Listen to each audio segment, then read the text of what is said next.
Thank you so much for joining us for session number 3 of day 2. We are going to be talking about upcoming legislation changes that are going to be affecting our one-call services. So no better person to discuss our one-call services than Susan Bohl, who is our executive director. So here in just a moment, I'll turn things over to her. If you have not used GoToWebinar's interface before, that orange arrow that you see in the top left corner, that's the anchor to everything. If you need to open up the interface or you need to get it out of your way, use that orange arrow. Also, you'll notice that there's a handout that's available. Go and click on that handout option. You'll be able to download it. What that is a copy of the House Bill 2028 that you can look over and see the changes that we're going to be discussing. If you have any questions, just submit those at any time by using the question feature.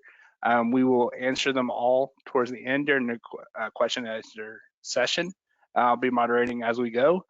And if you have not been to one of our sessions before, heads up, we're going to give away a $100 gift card to Amazon towards the end. So stay engaged, stay attending throughout the presentation, and you will have a chance to win that $100 gift card here in just a moment. So with that, Susan, it's all yours. Awesome. Can you see my presentation? You're good to go. Awesome. Okay. Well, welcome everyone. And as MG said, my name is Susan Bohl. I am the Executive Director for OKIE811. I've been here almost 8 years now. And this is the first year I can attest to that we have actually gone in and made some pretty significant changes to the one-call law. And I say we, it's not really OKIE811, it's quite a few of the lobbyists from the pipeline companies have gotten together, and they've allowed us to have a little bit of input to the changes that they are proposing. So really, for the most part, this has been a very collaborative effort. I'm just going to jump into my slides here. So quite a few, like I said, quite a few industry stakeholders have come together.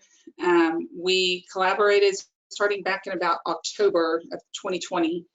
And the whole focus this go around was on clarifying roles, clarifying responsibilities, ensuring that there was cooperation being strengthened between the excavators and the underground facility operators, so that there was a stronger communication link there between the entities that are out there digging around underground facilities.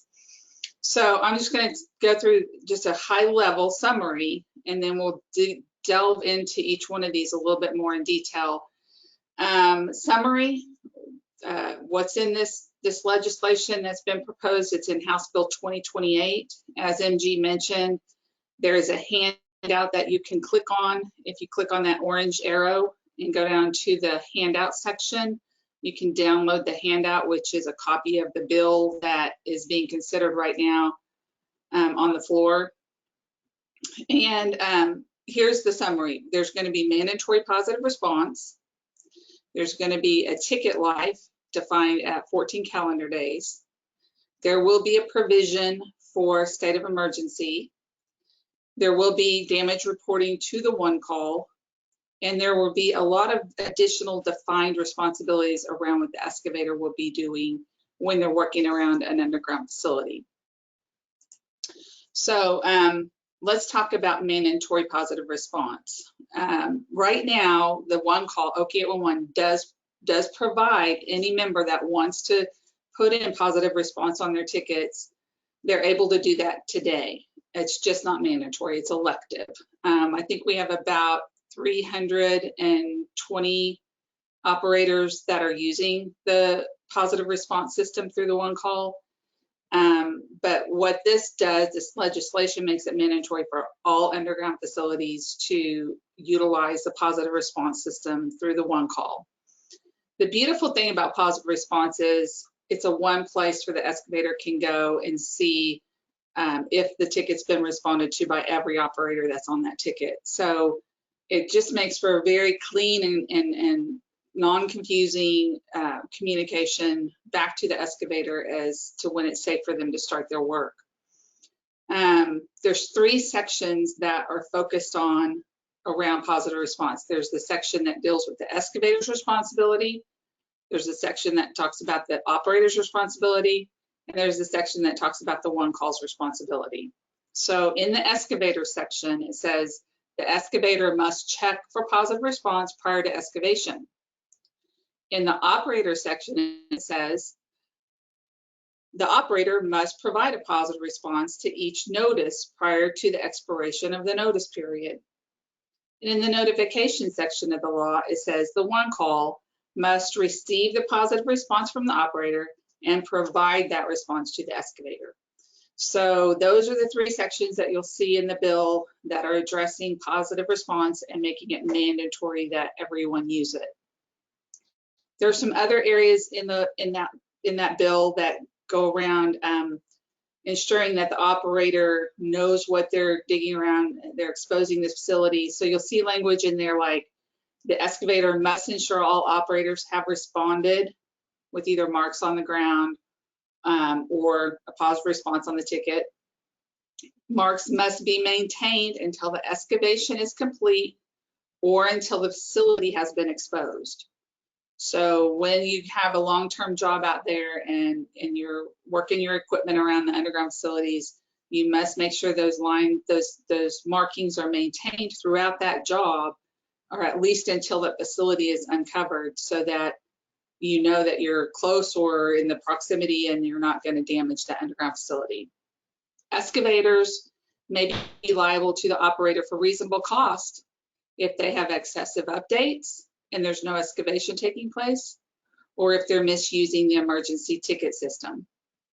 So what happens there is there's language around this that if I'm an excavator and I'm just going out there and updating my ticket every 14 days, but I'm really not doing any work yet, it's still being planned, or we're still trying to get a crew assigned, but I'm gonna keep updating it. If there's no work taking place, that operator of those underground facilities in that area on that ticket can transfer the cost of the response to those locate requests onto the excavator. The same thing is with emergency tickets. If an excavator is calling in an emergency ticket, a contractor's calling in an emergency ticket, and it's not really an emergency, it's very costly for the underground facility operator to respond to emergencies, especially after hours and on weekends. And that cost can be shifted to the excavator or the contractor who called in that emergency when it wasn't really an emergency. So those are some things you'll notice in that bill as you read through the areas that were added and areas that were marked out. Another big thing that's been addressed in this particular bill is the life of a ticket. In Oklahoma, we don't really have a defined life of a ticket right now. We have a no less than 48 hours, no more than 10 days, but that doesn't say when the ticket expires. So what this language does is it says the notice of excavation will expire 14 calendar days from the excavation start date. So I gave an example here. Let's say I want to submit my locate request. Today's the 1st of March. And I'm not going to start my excavation till the 5th of March. So if you go 14 calendar days from the 5th of March, your locate request will expire on March 19th. However, if you're not done with your job and you need to continue working after March 19th, you'll want to back up and update your ticket on March 16th. So that way you can continue your work. You won't have to stop and wait for the response time period in between the time the update happens and the time your work needs to continue. So that's important to know that 14 calendar days is a new thing that you'll need to kind of maneuver and maybe even change up some of your systems that you use in your companies to address that 14 calendar day window. State of emergency. This is a new thing. This actually came about mostly because of COVID-19. You know, last year we had situations where the locator companies and the companies who had locators on staff, their locators were sick with COVID, or they were exposed to COVID and had to isolate or quarantine. And so they were shorthanded, they were short-staffed. They weren't able to respond to the locate request within the defined time of the law. So what the lobbyists kind of got together and said, you know, let's address this. Let's put something in the law that allows us to, you know, not have to be so bound by these dates and times when there's a state of emergency. So in section 142.6.b, you'll notice it says during a state of emergency, the time limitations to have underground lines marked by the operator is inapplicable when a state of emergency has been declared. And a state of emergency has to be declared by the governor or the legislature. And then at that point, this state of emergency provision comes into play. Once the state of emergency is deemed over, then we go back to you have to respond within the time frame of the law. So hopefully that makes sense to you.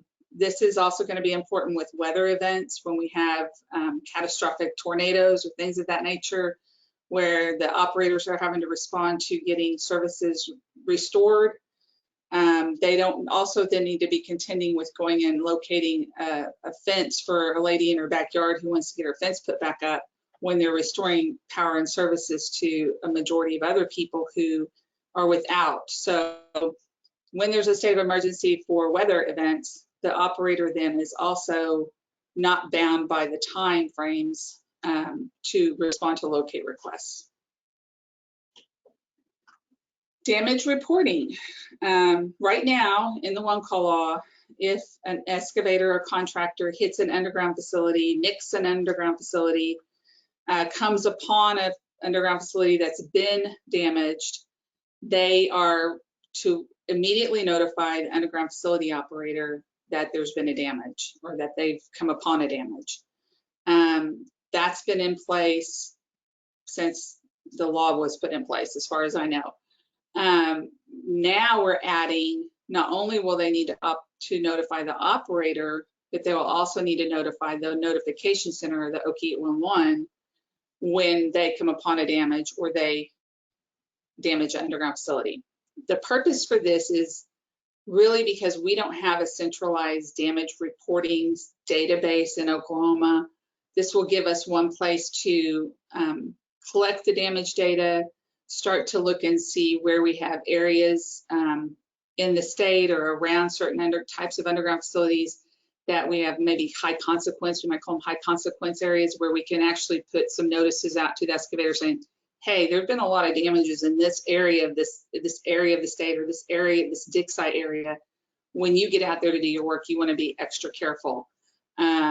It gives us the ability to look at those trends, look at some things happening there. And then also at some point, we can possibly use that data or some of that data to report to DIRT if the operators want us to do that for them. So those are things that the state of Oklahoma really is trying to move towards creating that centralized damage database. And by requiring everybody to contact 811 to put their damage tickets in or their damage notices in, that provides us the ability to have that centralized database. Another thing I want to make everyone aware of is that when that damage is reported to 811, to OKIE811, we send out a notice to the operators that have facilities in that damage area right now. We do that today. It's just not mandatory that everybody call us. So if we get a call from an excavator, hey, I hit something or I came upon something that was damaged, we take that information in and we create what we call a damage ticket and send that notice out to the operators that have underground facilities around that damage. The underground facility operator then can respond to that damage ticket and say, hey, we need to go out there and get an investigator to go out there. We can do what we need to do to address the damage, to get the damage fixed. So those are things that we're also doing, and that notification goes out. It's not a locate request notice, it's a damage ticket notice. It's just notifying the operator that there's been a damage around a facility in an area where they have underground lines. And as you're thinking about questions, you can type them into the question chat area as I'm going through this, because I know some of this may be kind of confusing or may prompt some different questions in your mind. So be sure to mark your chats down or mark your questions down in the chat, and MG will cover those when I get done here. Okay, so people want to know, when are these changes going to take effect? You know, what's going to happen when this legislation goes through its process?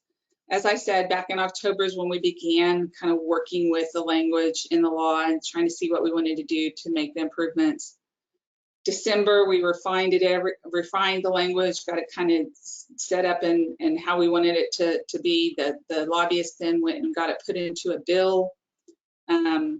After seeking the input and feedback, we actually reached out to quite a few stakeholders, including some excavators and contractors, to get their input to these changes so that we could get, you know, just make sure we're covering all the bases, make sure we're getting a little bit of buy-in. So we did that in January, and then February, of course, the legislature began meeting and the bills started being introduced, and this was one of the bills that was introduced. The session should end in May, and we should know if this bill is heard and is adopted or is not adopted. We'll know all that by the end of the session in May. It could possibly go to next year, into the legislative session next year if it doesn't get heard this session. But we don't anticipate that happening. From what I've heard from the folks, you know, doing that magic at the state capitol, I haven't heard that there's going to be any kind of delay, but that's a possibility. If it does get heard by the House and by the Senate and is signed into law by the governor, that will all take place in the May timeframe. And then if that all happens, then the law will go into effect November 1 of this year.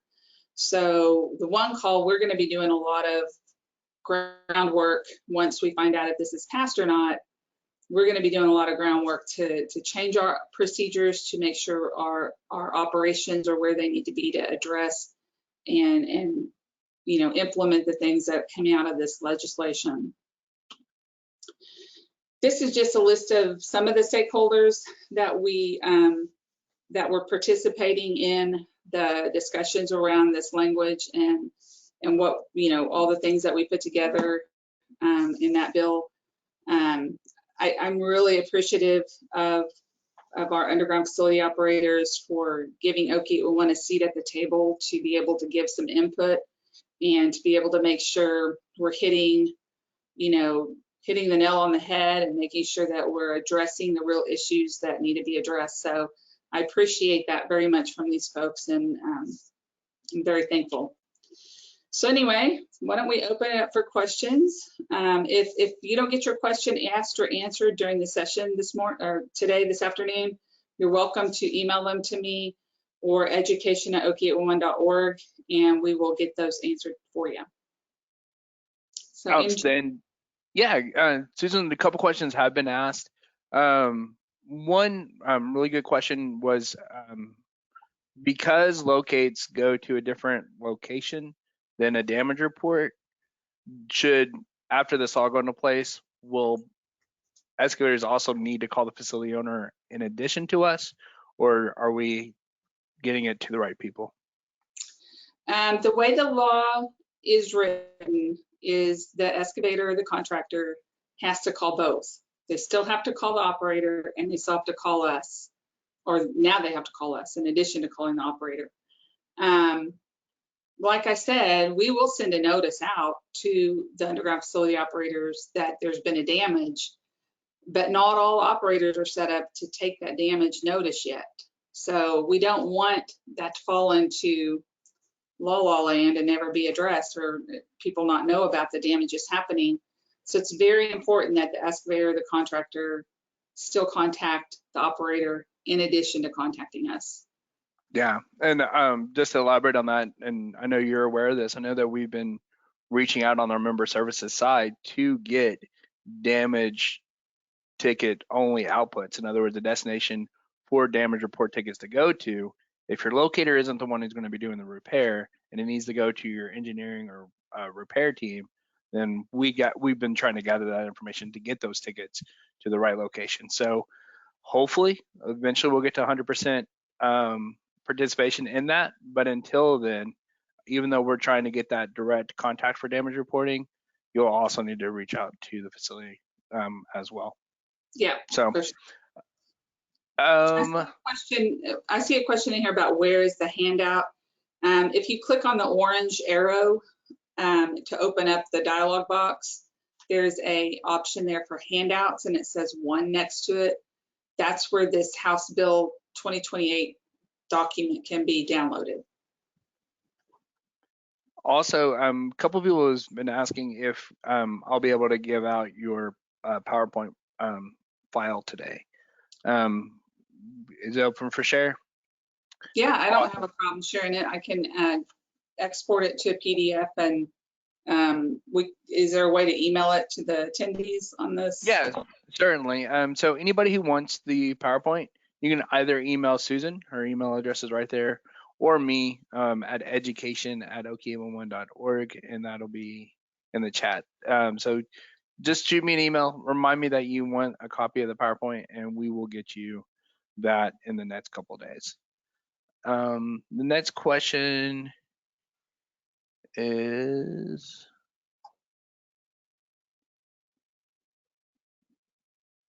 are you aware of any legislation being talked about to introduce a bill about private utilities being marked?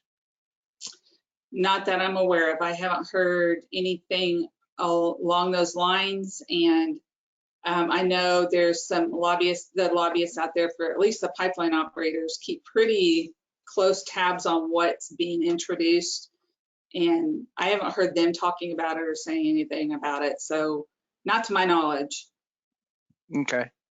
Someone else asked about ticket life. If work is not complete by the 14th day, but the excavator failed to update the ticket, can the ticket be updated past the 14th day, or do they need to submit a new ticket? Okay. You want it or me? It took me a second to digest it. Yeah. Okay. And Susan, let me know if I miss anything. So the ticket's life is going to be 14 days. So what you will always want to try to do is have an updated ticket so that before the expiration of your original ticket happens, your update ticket's life begins. So anytime an expired ticket happens, say you're calling on the 15th day, technically you're submitting a new ticket. We'll still use the old ticket information, but there is going to be a gap because of the expiration. So when that new ticket being called in on the 15th day comes in, the data notification doesn't count, the 48 hours doesn't count. So you will not be able to dig with a valid locate request for that time frame in between tickets. Yeah, in addition to that, if you haven't updated your ticket before the ticket expires, you're going to have to stop work until the notice is responded to again. So it's pretty important if you have a longer term project to keep tabs on when that update needs to be done, so that you don't have to pull your crews off site while they're doing their work, and they don't have to stop. Exactly. And this is just a helpful hint for those of you putting in locate requests, especially on a longer term project, if you know it's going to take more than the 14 days. I had this conversation with an excavator the other day who was updating tickets, as he should, but on his ticket, he said that the project time was going to be 3 days. So he said on the ticket the work is going to be complete within 3 days, but he's updated it now 3 different times. So that's almost a month and a half of a ticket life for something that should take 3 days. We had a good talk about when and how to update tickets, but use that the project completion time as your reference. If you're putting in your first ticket and you know the project's going to take 6 months, let us know 6 months. Don't put in the life of a ticket number or anything like that. Give us the entire project time, not just how long you need that ticket for that first one. Hopefully that makes sense. Yeah. I see a question here from Tracy around, what if there's gas blowing and we need to get the operator notified immediately that there's gas blowing, they need to get their valves turned off, whatever might happen with that damage report. By all means, notify the operator That's still in the law. It's still required that you notify the operator immediately when there's a damage. The only thing added to that is you also then must call the 811, so or OKIE811 to report the damage. That's why I'm saying we send a notice out. The damage notice goes out to the operators, but if there's a critical situation like that, you've got to get that operator notified immediately. Exactly, and 911 is going to be the first call in that situation. 911 typically has all the pipeline operators and other utilities in their database for that area, and they can also reach out in emergencies like that. So 911 first. If they have the ability to get to the facility, they'll let you know. If you already, here, let me rephrase this all. 911 first, because it's an emergency.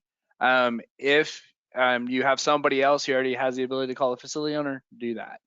But 911 will take care of the emergency, also get a contact number for the facility owner, and then you can follow up the second call to the facility owner, and then the third call would be 811 or OKIE811 to do the damage report.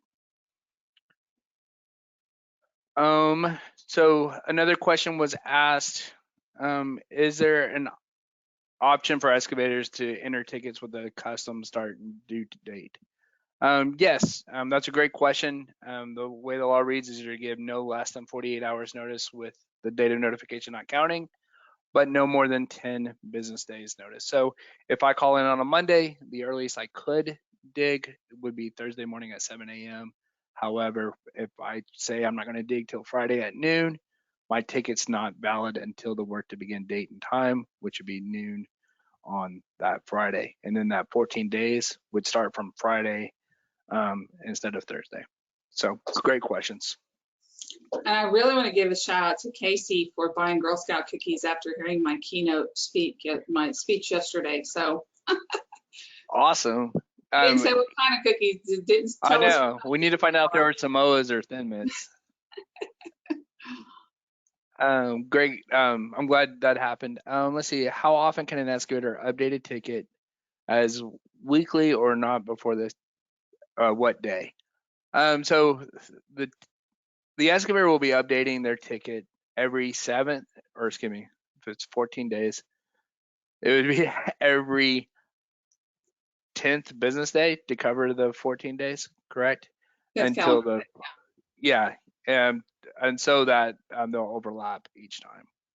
Yeah, because the thing to keep in mind there, and Renee, you asked that question, the date of notification still does not count in the wait period or that time that it takes for locators to get out to locate the line.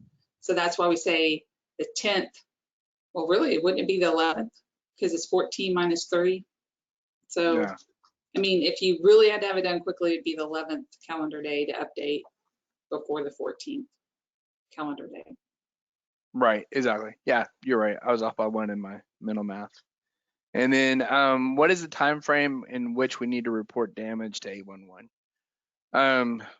Well, that was a discussion that the lobbyists had when they were putting this language in the bill, was should we still leave the word immediately in there for the 811 to be notified? And the idea there is, you know, strike while the iron's hot. If you're already calling and reporting the damage to the operator, go ahead and submit the damage notice to the 811 center. So really, by law, the way that the language is written in this bill is immediately. So it's not a window of time before you have to notify 811. But we also understand, you know, the priority is getting the damage fixed and getting the repairs done. And there's, you know, we want that notice coming to 811 as well. Perfect. Let's see. I think that's everybody's questions. If there's any other questions, keep them coming in. I am going to ask a question into the entire audience, and the first person who replies with the correct answer will win a $100 gift card to Amazon. If you've won already through our conference, please do not participate in this one.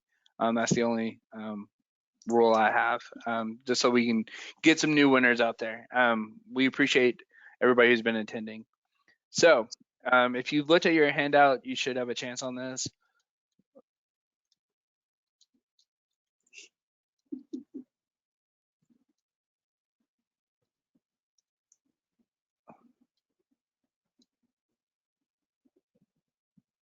Are you coming up with a question? Is that what you're doing? Yes. Yeah, Okay. it's going to be sent out. So I'm counting down 3, 2, 1. First one to answer this question: what is the number of the House bill that is coming up? So the first one to reply with the correct number will win.